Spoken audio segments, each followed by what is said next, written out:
কারণ কি types of healing depends on the management you give, দুই ধরনের, হিলিং বাই ক্যালাস ও হিলিং বাই ডাইরেক্ট ইউনিয়ন।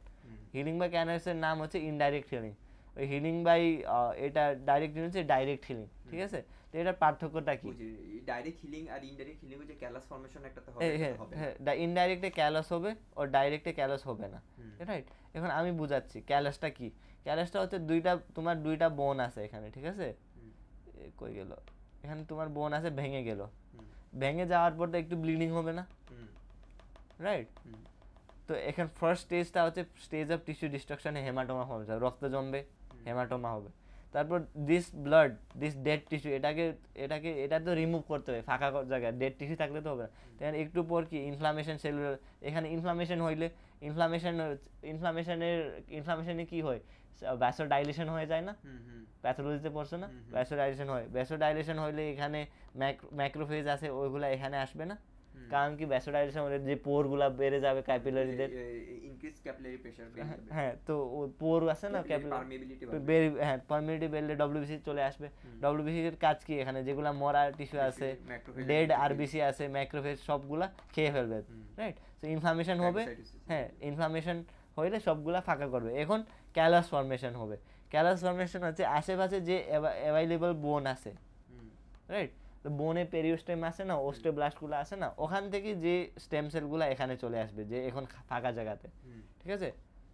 ঠিক আছে, immature stem cells from immature বোন, কার্টিলেজ, ক্যালাস, ঠিক আছে? তো এই আশেপাশে যে হেলদি বোন আছে ওখান থেকেই স্টেম সেলগুলো চলে আসবে, আর এখানে স্টেম সেল চলে আসলে এখানে বোন তৈরি করা শুরু করবে।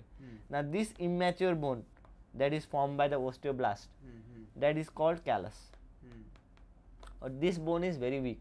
এখানে ইম্যাচিওর বোন কেন বলতেছি, কারণ কি এখানে এখন ক্যালসিফিকেশনটা হয় নাই। বোনে তো একটা প্রোটিন পোর্শন আছে আর একটা ক্যালসিয়াম মিনারেল পোর্শন আছে না। বোন তো দুই ধরনের, একটা কোলাজেন দিয়ে বোন, ওইটা কোলাজেন তো প্রোটিন, আর যে কোলাজেন উপরে যদি তুমি ক্যালসিয়াম দাও তারপর হার্ড হয়ে যায় বেশি, তো এটাই তো বোন না, একটা মিনারেল পোর্শন, একটা প্রোটিন পোর্শন। সো যে ক্যালাসটা ফর্ম হচ্ছে, এটা এখানে শুধু মিনারেল প্রোটিন পোর্শনটা আছে, কোলাজেন আছে, ঠিক আছে? So that is why this is called callus. Callus is immature bone, immature and it is soft because এখানে এখন ক্যালসিফিকেশন হয় না, আগে ক্যালাস ফর্ম হবে। এখন কনসলিডেশনটা হচ্ছে যে এখন ক্যালসিয়াম ঢুকাচ্ছে, যদি ক্যালসিয়াম দিয়ে দেয়, ডিপোজিশন হয়ে যায়, তাহলে শক্ত হয়ে যাবে, এটাই তো ওদের সলিড হয়ে যায়, হ্যাঁ, হার্ডেনিং অফ ক্যালাস। তারপর রিমডেলিং, ক্যালাস ফর্ম হচ্ছে আমরা ক্যালসিয়াম দিছি, তারপর হার্ড হয়ে গেছে, কনসলিডেশন, রাইট? এখন ক্যালাসটা তোমার এরকম, ক্যালাসটা এভাবে ফর্ম হবে, রাইট? হিবিজিবি করে ফর্ম হবে, রাইট? এখন তুমি এভাবে তো থাকতে পারো না, তোমাকে তো এভাবে নর্মাল মতো যাইতে হবে। এখন আগে তো ক্যালাস ফর্মের জন্য তোমাদের কি দরকার ছিল, অস্টিওব্লাস্ট দরকার ছিল।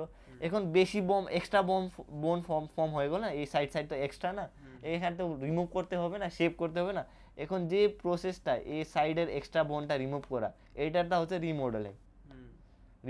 রিমুভ করে আমরা সুন্দরভাবে একটা নর্মাল ফিজিওলজিক্যাল অ্যানাটমিক্যাল শেপটা চলে আসবে, এটাই হচ্ছে রিমডেলিং। আর ব্লাড সাপ্লাই তো আগের মতো হয়ে যাবে, ব্লাড সাপ্লাই তো বোন ফর্ম হওয়ার সাথে সাথে এনজিওজেনেসিস তো হচ্ছে, রাইট? ঠিক আছে, বোন ইজ রিশেপ, কারণ কি যে ক্যালাসটা ফর্ম হয়েছিল ওইটা অনেক বেশি ছিল না, তো এক্সট্রা বোন ছিল না, ওইটা রিমুভ করবে। এটা কি করবে, অস্টিওক্লাস্টগুলা করবে, রিজর্ভ করবে এক্সট্রা বোন, ঠিক আছে? তো এইটা না, তো এই প্রসেস। আর আরেকটা যে heal by direct union, heal by direct union কি হয়, যদি তোমার বোন ড্যামেজ হয়েছে, রাইট, এখানেও একটা বোন ড্যামেজ হয়ে গ্যাপ হয়ে গেছে, কিন্তু যদি আমরা কিছু করে এই গ্যাপটা অনেক ছোট করে দেয়, মিনিমাইজ করে দিই, ওর যে দুইটা সারফেস আছে বোন ফ্র্যাগমেন্ট এই মাঝখানে, এটা অ্যাপোজ করে দিই, পুরাটা সাথে সাথে লাগানো দিই। এখানে কি হচ্ছে, এখানে গ্যাপ ছিল অনেক বেশি, তো এখানে ক্যালাসটা ফর্ম হয়েছে, কিন্তু আমি গ্যাপই দিই না, আমি একসাথে দুইটা বোনটা লাগাই দিই, তাহলে এখানে ক্যালাস ফর্ম হওয়ার দরকার আছে না। কাইন্ড অফ ইনকমপ্লিট বোন বা ইমপ্যাক্টেড বোনের ক্ষেত্রে, হ্যাঁ, এরকম ইমপ্যাক্টেড ফ্র্যাকচারের ক্ষেত্রে, ইমপ্যাক্টেড ফ্র্যাকচার, যদি যে কোনো ফ্র্যাকচারে তুমি দুইটা বোন ফ্র্যাগমেন্টের গ্যাপটা এত বেশি কমাই দিছো, লাগাই দিছো, তো এখানে তো এত বেশি ক্যালাস ফর্ম করে, এখানে তো ডাইরেক্ট বোন হিলিং হয়ে যাবে, এই পাশের বোন আর ওই পাশের বোন লাইক জোড়া লাগে যাবে, without the having to form all that callus and everything, কারণ এখানে তো গ্যাপ নাই। This type of healing is called healing by direct union.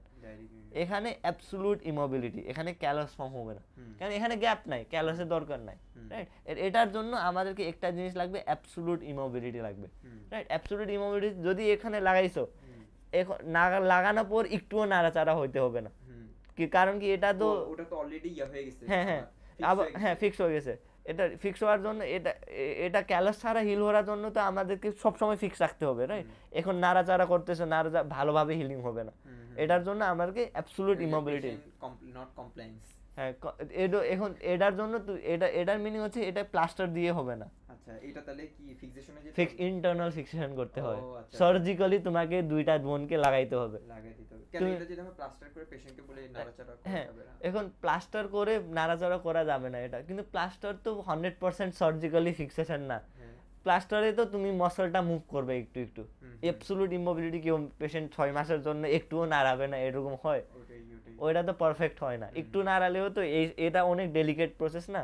তো এটার জন্য আমরা অ্যাবসোলিউট ইমোবিলিটির জন্য আমরা ইন্টারনাল ফিক্সেশন করে রাখি। প্লাস্টার তো তুমি বাইরে দিয়ে দিচ্ছ, ভিতরে পুরা বোনটা তো লাগাচ্ছ না, তুমি তো বাইরে ইমোবিলিটি করে রাখছো, ঠিক আছে। তো এটার জন্য ইন্টারনাল ফিক্সেশন লাগবে, রাইট। তো এটাকে আমরা বলি হচ্ছে সো বেসিক ডিফারেন্সটা বুঝছো? আচ্ছা, তার মানে হচ্ছে হিলিং বাই যদি ডাইরেক্ট ইউনিয়ন, এটা হচ্ছে ইনডাইরেক্ট ইউনিয়ন, মানে যে হিলিংটা ক্যালাস ফর্ম হয়ে হিলিং বলে ইনডাইরেক্ট হিলিং বলবো, আর যদি ক্যালাস ছাড়া হিলিং হয় তাহলে ডাইরেক্ট হিলিং বলবো। ডাইরেক্ট হিলিং এ আমাদের হচ্ছে ফিক্সেশন করতে হবে, হ্যাঁ অ্যাবসোলিউট ইন্টারনাল ফিক্সেশন করে দিব, অ্যাবসোলিউট ইমোবিলিটি হবে। হ্যাঁ, এখন এটার সুবিধা কি? এটা হচ্ছে হিলিংটা তাড়াতাড়ি হয়ে যাবে, কারণ ঠিক তুমি গ্যাপ অনেক কমাই দিছো, হিলিং তাড়াতাড়ি হবে যায়। আরেকটা সুবিধা হচ্ছে এটার যে হিলিং হয় এটা অ্যানাটমি পারফেক্ট হিলিং হবে, কারণ এখানে বেশি ক্যালাসে তো অনেক এক্সট্রা বোন ফর্ম হয়েছিল, একটু রফ টফ হওয়ার চান্স আছে, কিন্তু এখানে তুমি 100% অ্যানাটমিক্যাল অ্যালাইনমেন্ট দিছো, তো এখানে হিলিংটা পারফেক্ট হবে। এটার জন্য আমি বলতেছি যে যদি তোমার আর্টিকুলার সারফেস জয়েন্টে তুমি ফ্র্যাকচার পাও, জয়েন্টে চলে গেছে, তা এটা তো আমাদের হিলিংটা পারফেক্ট করতে হয় না, ইন্টারনাল ফিক্সেশন। তা এটার জন্য ইন্টারনাল, তো জয়েন্টের ফ্র্যাকচার হইলে আর্টিকুলার সারফেস ইনভলভ হইলে আমরা ইন্টারনাল ফিক্সেশন করব।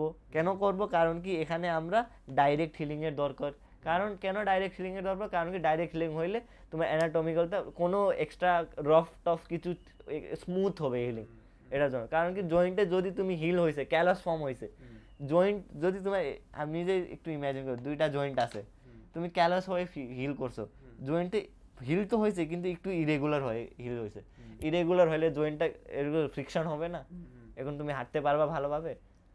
কোনো ফ্রিকশনে আমরা চান্সটা দিব না। এটার জন্য আমরা healing by direct intention, like direct union করব। বুঝছো ডিফারেন্স ডাইরেক্ট ইনডাইরেক্ট? এখন ইনডাইরেক্টের সুবিধা, তো ডাইরেক্টের সুবিধা কি?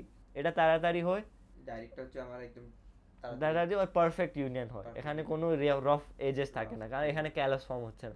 এটার অসুবিধা কি? এটার জন্য তোমাদেরকে সার্জারি করতে হয়।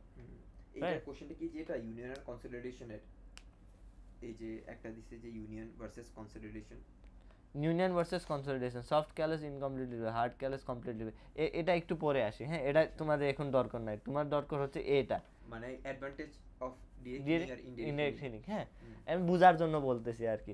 ওর ক্যালাসে ইনডাইরেক্ট হিলিং এর অ্যাডভান্টেজটা কি? ইনডাইরেক্ট হিলিং করার জন্য তোমাদেরকে অপারেশন করতে হয় না, রাইট? এটা ন্যাচারালি হয়ে যায়, রাইট? একটা ডিসঅ্যাডভান্টেজটা কি? যে অ্যানাটমিক্যাল অ্যালাইনমেন্টে চলে আসে, এটা পারফেক্ট অ্যালাইনমেন্টে না আসতেও পারে, ক্যালাসটা অনেক বড় না, যদি ওই রিমোডেলিং প্রসেসটাই হ্যাম্পার হয়ে যায়, তোমার পারফেক্ট অ্যালাইনমেন্টে না আসতে পারে। আরেকটা হচ্ছে এটা অনেক লম্বা সময় টাইম নেয়, রাইট?